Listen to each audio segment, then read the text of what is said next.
Análisis en la frecuencia de hoy. 2:35 de la tarde, como le habíamos comentado, le damos la bienvenida al presidente de FEDUNEP, Antonio Suárez. Muy buenas tardes, Antonio, feliz día para usted. Gracias, Vanessa, saludos a tu equipo, agradecido.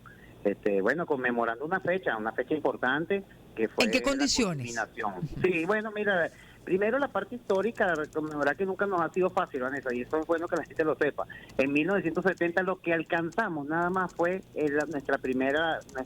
nuestro primer instrumento legal que reguló condiciones, pero desde el 58 venían los servidores públicos, los fundadores de lo que fue el movimiento del sector, luchando por que se nos respetaran esos derechos básicos de los trabajadores. Faltaba la contratación colectiva y la logramos en el 1991 con la Ley de Orgánica del Trabajo. Bueno, después empezaron, Vanessa, tú conoces esa historia, las discusiones de convenciones colectivas por sectores, sectoriales que se conocen, el primer contrato marco en el año 92, y en fin, fuimos consolidando una especie, yo siempre lo llamo una especie de seguridad social de los empleados públicos. ¿Cómo está esa seguridad social al día de hoy? Ahí vamos. En este momento seguimos anclados a unas escalas salariales, lo hemos dicho hasta el cansancio, que es necesario revisar. Ya no podemos seguir, porque de ellas dependen muchas cosas. Vamos a empezar, dependen nuestras prestaciones sociales, dependen nuestros aguinaldos, nuestro bono vacacional, las distintas primas que se tienen como ejemplo, antigüedad y profesionalización. O sea, son muchas cosas que están alrededor de esa escala salarial que es necesario revisar. ¿A quién le corresponde hacer la revisión de esas escalas salariales? No, constitucionalmente le corresponde, es materia exclusiva del presidente de la República. Eso lo está desde la primera constitución nuestra hasta el presente. Pero nosotros queremos ir más allá. El llamado a diálogo nacional, incluso ayer creo que desde la Asamblea Nacional volvieron a ratificarlo, tiene que verse materializado en ejemplos, en casos concretos. En el caso de nuestro sector, voy a hablar de nuestro sector exclusivamente, nosotros aspiramos que se reinicie la discusión de la colectiva marco, que se reinicie, que se revisen las escalas salariales para poder ajustar progresivamente, pues por supuesto el resto de cosas que tienen impacto sobre ellas. Eso para nosotros es vital. Y hay un elemento que hemos tocado en otras oportunidades que yo considero en lo personal vital, que es el tema salud. Es necesario una revisión profunda del sistema de salud del sector. ¿Cómo funciona en este momento? Vamos a recordar lo que, aunque lo hemos tocado en otros momentos, Antonio. Sí, bueno, en unos casos hay algunas aseguradoras, en otros casos son fondos administrados, en otros son fondos autoadministrados, pero en general lo que venimos observando es que los recursos que recibe, por supuesto, que están pegados también a la crisis, ¿no? O sea, están impactados por la crisis, entonces hace que sean insuficientes para cubrir el costo de la medicina privada.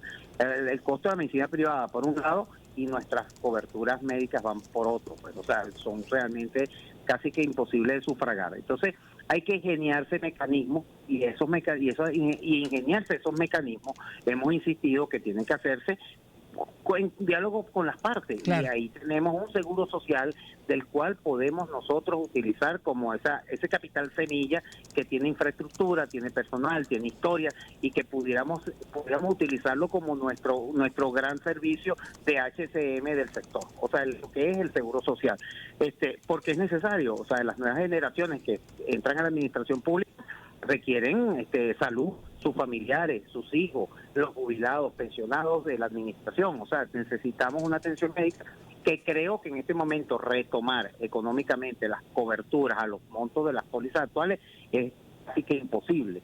Pero si pudiésemos nosotros en este momento empezar a diseñar un mecanismo de cómo sufragar, cómo cancelar la mejora del seguro social de forma... ¿Cómo sería, Antonio?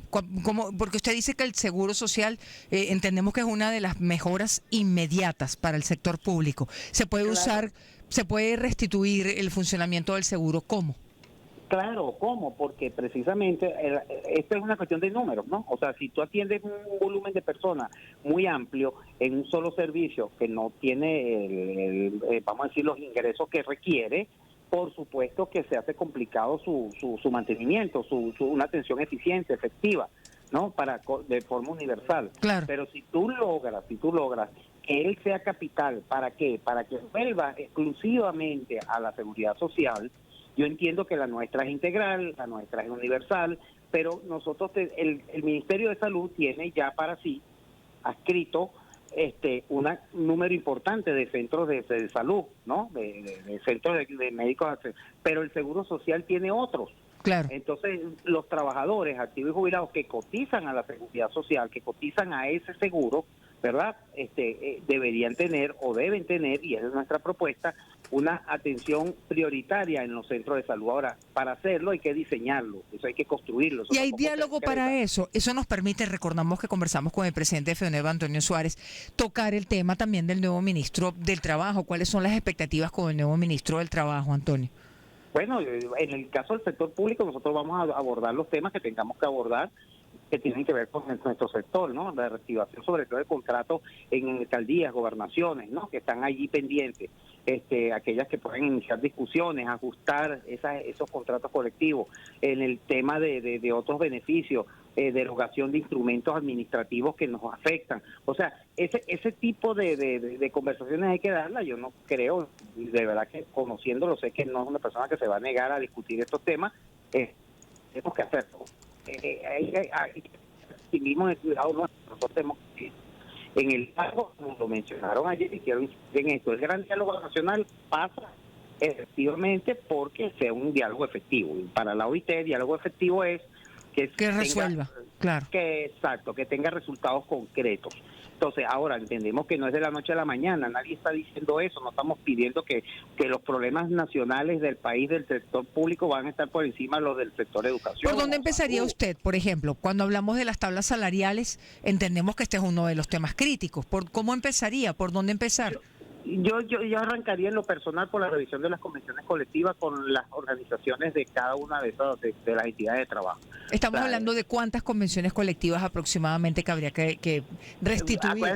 Acuérdate que estás hablando de por lo menos una en cada ministerio, organismo escrito, etcétera, pero no todas vas a discutirlas completamente, para nada, pero puedes revisar cláusulas e ir progresando de acuerdo a las posibilidades de cada entidad de trabajo, puedes ir progresando en la mejora de las condiciones de esos compañeros empleados y servidores públicos que están ahí, que abarcan no solo empleados sino obreros también, y involucra también a los jubilados. Eso es un poco lo que yo creo que debemos iniciar una revisión de las convenciones, del propio contrato marco, que habla de la generalidad de beneficios, porque el contrato marco no es para solucionar problemas puntuales de cada sector, sino para el marco, por eso tiene denominación de contrato marco, resolver y mejorar algunos beneficios que están establecidos allí, para ir progresando, porque si no nos vamos a seguir quedando anclados a una situación bien compleja para nosotros. Y los trabajadores han dado la cara de que estamos allí. O sea, en pandemia fueron los servidores públicos que dieron la cara, estaban al frente de sus instituciones, y hoy día lo siguen haciendo, con todas las vicisitudes y problemas que... ¿Cuánto está ganando un empleado público en Venezuela en este momento? ¿Cuál es el salario promedio? Bueno, yo no voy a incluir el bono de guerra económica porque ya todos sabemos, ¿verdad? El monto y tenemos el cestatique. Si nos guiamos por la escala, andamos rondando más la prima de antigüedad, profesionalización. Un funcionario con 15 años anda cerca de 900, 800 mil bolívares, contando todos esos beneficios, ¿ok? O sea, lo que es la escala, compensaciones, la prima por profesionalización y antigüedad, y en muchos casos tienen la prima por hijo, ¿no? ¿De qué vive realmente el empleado público venezolano, Antonio? Porque nos habla de 800 a 900 bolívares, que realmente estamos hablando de $30 aproximadamente. Se ayudan, claro, y se ayudan con, por supuesto, el bono de guerra que ingresa posteriormente, a mitad de mes, igual que el cestatique, pero entonces ahí entra una etapa de ingenio del trabajador, es lo que ha venido haciendo. En general no digo que el servidor público, yo creo que todos los trabajadores del país tienen que ingeniársela para sobrevivir en una situación de crisis económica como la nuestra. Estamos conversando con el presidente de FEDUNEV, Antonio Suárez. El punto de partida, cuando habla de revisar las escalas salariales, ¿cuál debería ser el salario que permita comenzar esa revisión? En su opinión, Antonio, ¿qué propuesta haría sobre la mesa? Recuerda que nosotros ya como afiliados a la central sindical CTB, igual como los que están en ASI y CGT, hicimos un planteamiento formal que fueron los $200. ¿Se recuerdan que fue que se redondeara el salario mínimo a $200? Ahora, ¿de qué forma? ¿De qué manera? ¿Cómo lo vas a establecer? Si vamos a revisar el bono de guerra económica, etcétera. Eso queda para la discusión, precisamente para el debate. Entendemos que no es fácil en las arcas nacionales, pero hay que dar el debate. O sea, nosotros no lo negamos, y incluso los planteamientos para que se dieran esa propuesta fueron hechos basados en números, ¿no? O sea, se utilizaron a los compañeros expertos en la materia para que asesoraran a las centrales, y de ahí surgió la propuesta. Entonces, mal podríamos nosotros ir en contra de una propuesta que fue tomada por las centrales a las cuales estamos afiliados. O sea, no tendría sentido. Pero sí creemos que hay que sentarse a revisar esas escalas salariales definitivamente. Ahora, que no se pueden convenir con nosotros, eso lo entendemos, que es materia de reserva legal, pero hay que mejorar el ingreso de los servidores públicos indiscutiblemente. ¿De cuánto fue, bueno, cuál es la expectativa con el aguinaldo, por ejemplo? No hablemos del bono vacacional que ya pasó. La expectativa del aguinaldo, además con este adelanto de las festividades navideñas, entendemos, obviamente no se refiere a lo religioso, porque lo religioso tiene una fecha, sino, digamos, a lo simbólico. Sí, claro, nos imaginamos que, bueno, llegan otro tipo de celebraciones, pero nosotros consideramos que el aguinaldo no puede estar basado en este momento en lo que se establece como salario, porque si lo haces en base al salario que percibe el trabajador, vas a dar un monto ínfimo, porque te tienes que ajustar a lo que ya mencionamos de la escala.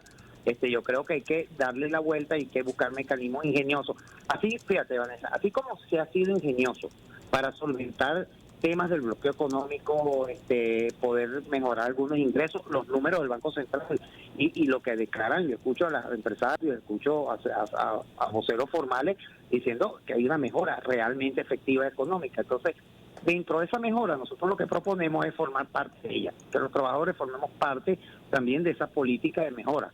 Ahora, no tan de forma tan ¿Cuál mínima podría ser la base, por ejemplo, para un aguinaldo que no puede estar basado en el salario, como usted lo plantea, Antonio? No, pues tiene que estar basado incluso en los mismos números que se utilizan para los temas de la guerra económica, el bono de guerra económica, pero decirte un monto en este momento no, porque no lo hemos planteado. Sería irresponsable yo decirte cuánto es, pero sí es un buen mecanismo de que se utilice las mismas formas de cálculo que se utilizaron para el bono de guerra económica y calcularlo, que se utilicen para el pago de los aguinaldos. De acuerdo. Antonio, cerremos con esto. Ustedes van a buscar la conversación con el ministro del Trabajo, van a esperar que los llamen. Es decir, ¿cómo se imagina usted dar un paso en la dirección del diálogo?